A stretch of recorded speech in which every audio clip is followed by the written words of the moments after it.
Saya tanya ini apa sebenarnya? Ada apa namanya? Dia bilang ini kuburan Ustaz. Ini kuburan. Loh, terus orang-orang masuk antri minta-minta di situ. Loh, ini yang duduk di depan kuburan apa? Ini yang tukang nampung duitnya masuk bayar, gitu ya. Bayar, sampaikan hajat bayar. Subhanallah, minta sama Allah nggak bayar pergi kuburan bayar, gimana? Hah? Langsung sama pemilik pencipta langit dan bumi, ya Allah berikan, langsung dikasih, nggak pakai bayar, nggak pakai operator, nggak susah-susah gitu. Allahu Akbar, Allahu Akbar. Subhanallah, perbuatan syirik ini teman-teman sekalian, ujung-ujungnya mayoritasnya itu karena duit, masalah duit duniawi saja. Kita lihat kuburan-kuburan yang disembah, yang didatang-datangin, urusannya duit. Hanya orang yang tidak takut kepada Allah, kemudian dia mau menyesatkan manusia, minta duit. Saya pernah waktu tahun 89, masih SMP, saya belum mengerti apa-apa sebenarnya.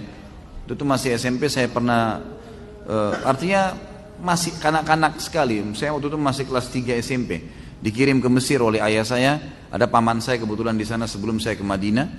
1 tahun lebih lah saya di sana waktu itu.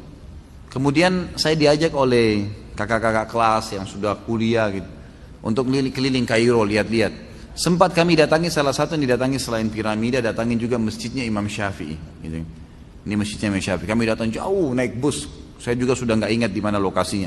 Yang jelas pada saat itu tiba di masjid tersebut, ternyata masjid itu memang masjid tua dan besar, dan ada di kuburan Imam Syafi'i di sebelah masjid. Tapi sekarang sudah digabung, dan dibuat bangunan jadi gabung gitu. Saya masih ingat benar waktu saya pas diajak ziarah kuburannya. Ini kakak kelas sempat bisikin saya, di sini kita berikan salam aja, gitu kan. Jangan ikutin nih orang-orang penjaga kuburan, biasanya minta-minta duit. Nanti minta, ayo saya bantu doain, mau minta doa apa? Gitu. Jadi mau minta doa apa supaya jodohnya mudah lah, supaya rezekinya apalah. Oke, dan semua ada tarifnya tuh. Jadi kalau minta ini ada tarifnya ini, minta ini ada tarifnya itu, luar biasa. Di kuburan, minta kepada Imam Syafi'i. Itu terjadi, saya saksikan dengan mata kepala saya sendiri nih. Subhanallah, itu dibisikin saya dalam bahasa Mesir, dalam dialek Mesir waktu itu. Kamu mau saya doakan minta sesuatu sama imam? Saya bilang enggak, terima kasih. Saya sudah tahu kakak kelas tadi saya ini sudah bilang gitu kan. Yang maksud saya ini senior kami yang lebih dulu datang.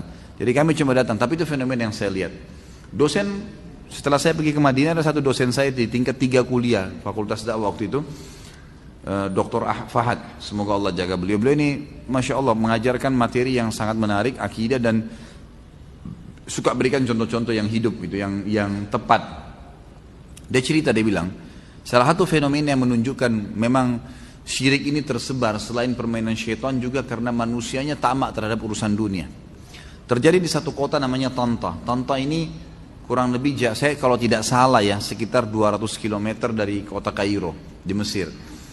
Di sana itu ada satu orang namanya Badawi. Badawi ini sebenarnya tokoh masyarakat, tapi bukan orang yang punya, bukan juga syekh, bukan juga seorang alim ulama yang besar gitu. Tokoh masyarakat. Waktu dia meninggal, gitu kan, ada satu masyarakat di situ yang mewakafkan tanah untuk kuburannya dia. Diwakafin lah di tengah-tengah perkebunan. Biasa saja orang dikubur, seperti jenazah umumnya, orang masih tidak buat apa-apa. Berjalan waktu ternyata pemilik anak turunan pemilik kebun itu sudah mewarisi kebun itu. Maka mereka menjuallah kebun-kebun itu. Sampai akhirnya kuburan ini yang tadinya ada di dalam kebun sudah ada di pinggir jalan. Di pinggir jalan. Dosen saya cerita, dan ini kisahnya masyhur di Mesir. Dia bilang ada 2 orang datang dari kota Kairo naik mobil, kebetulan lewat di kota itu, ban mobilnya pecah pas di dekat kuburan itu. Yang satu lagi perbaikin ban, yang satu ini licik. Dia lihat ke seberang jalan ada kuburan, kuburannya si Badawi itu. Kuburan biasa, orang-orang rupanya pada saat dia lihat 10 menit itu orang udah lalang, setiap orang lewat berikan salam. Kuburan, sunnah Nabi berikan salam kan. Dia berikan salam kuburan itu. Dia lihat kok banyak orang yang mampir nih, gitu kan. Dia iseng, di situ ada kaleng bekas berkarat, diambil sama dia nyebrang ditaruh dekat kuburan. Terus dia nyebrang ke sebelah, dilihat sama dia dari jauh. 10 menit lagi kemudian gitu. Ternyata dari 10-20 orang yang lewat ada yang taruh duit. Ada yang masukin duit. Dia bilang sama temannya, ini proyek besar nih. Temannya bilang apa? Sebentar, kita ke toko bangunan, beli keramik, beli pagar, wah dilekskan tuh kuburan, bongkar, buat kuburan yang bagus. Pasang macam-macam, pakai kelambu, tulis kuburannya Syekh Badawi. Nggak ada orang yang panggil Syekh orang ini sebenarnya, gitu kan? Syekh Badawi gitu. Taruh celengan. Lihat, 3 hari kemudian ditaruh celengan. Dia ini upaya dia sendiri gitu. Taruh celengan, ternyata hasilnya besar. Ada orang yang iseng, orang yang tidak ngerti, mampir taruh duit. Banyak. Sekarang di daerah Tonta terkenal, ya, itu sudah dibangun masjid bisa nampung, data yang saya dapat terakhir itu dengan luasnya lokasi itu sekitar 100.000 orang apa, ya, untuk bisa nampung 100.000 orang. Lokasi itu luasnya, kalau tidak salah masjidnya bisa nampung sekitar 1.000 orang. Tapi kuburan di tengah-tengah masjid itu, dan dibangunnya masjid untuk kuburan itu. Dan setiap hari sekarang itu dari uang celengan mereka mendapatkan sekitar 1 juta jenih, 1 miliar rupiah lah, dapat duit dari celengan untuk dipakai. Dia tidak peduli nih orang mau sesat mau nggak sesat, yang penting duit, gitu kan? Seperti itulah. Subhanallah, saya keliling di beberapa di Indonesia juga tempat-tempat sama persis sama. Masalahnya ujung-ujungnya duit. Saya ke Gresik, semoga Allah kasih hidayah gitu. Diundang ceramah. Bertepatan saya masuk ke masjid, ramai orang yang datang untuk dengerin ceramah. Tapi dari sisi lain, di dekat tempat itu rupanya ada satu kuburan. Saya tidak tahu kuburannya siapa. Tapi di situ banyak bus-bus gitu. Wah, macet.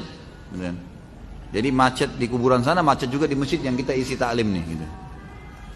Terus saya tanya pengurus masjid, Pak, ini kemana sih mereka-mereka ini?